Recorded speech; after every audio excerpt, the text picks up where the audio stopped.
Hello বন্ধুরা, good morning সবাইকে। তোমরা কিরকম আছো? আশা করি সবাই ভালো আছো, আমিও ভালো আছি।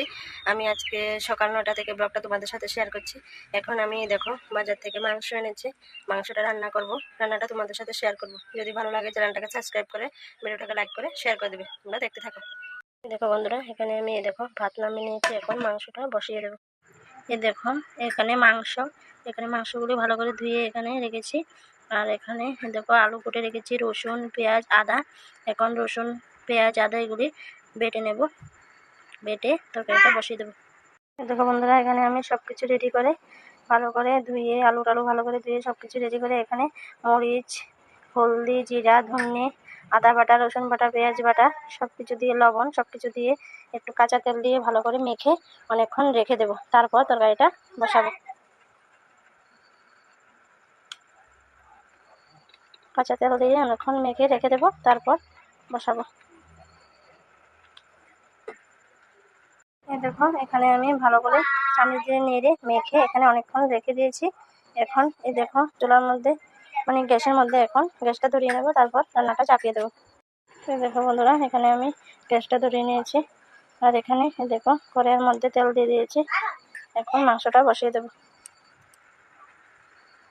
দেখো বন্ধুরা, এখানে তেলটা গরম হয়ে গেছে, এখন মাংসটা দিয়ে দেবো।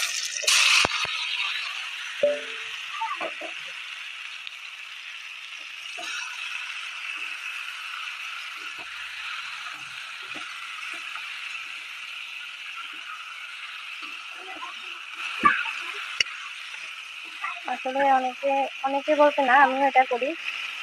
আগে আলুটা ভেজে তারপর মাংসটা বসাই। আজকে আমি আলুটা আগে ভাজি নিই একবারে, সব কিছু দিয়ে মেখে অনেকক্ষণ রেখে তারপর বসিয়েছি। দেখো বন্ধুরা, এখানে আমি ভালো করে নেড়ে একটু ছোটো একটা ঢাল দিয়ে ঢাকনা দিয়ে রেখেছি।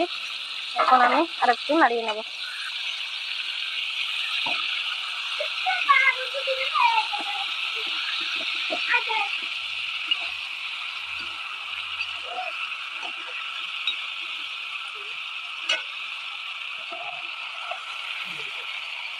দেখো বন্ধুরা, এখানে ভালো করে কষিয়ে আমি জল দিয়ে দিয়েছি, এখন মাংসটা ফুটছে।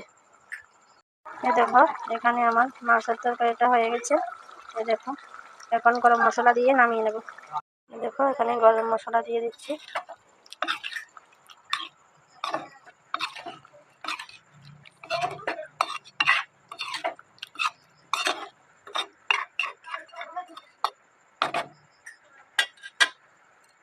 দেখো এখানে আমার তরকারিটা রান্না করা কমপ্লিট। ভিডিওটা তোমাদের কেমন লেগেছে কমেন্ট বক্সে জানাবে। আবার দেখা হবে নেক্সট ভিডিওতে।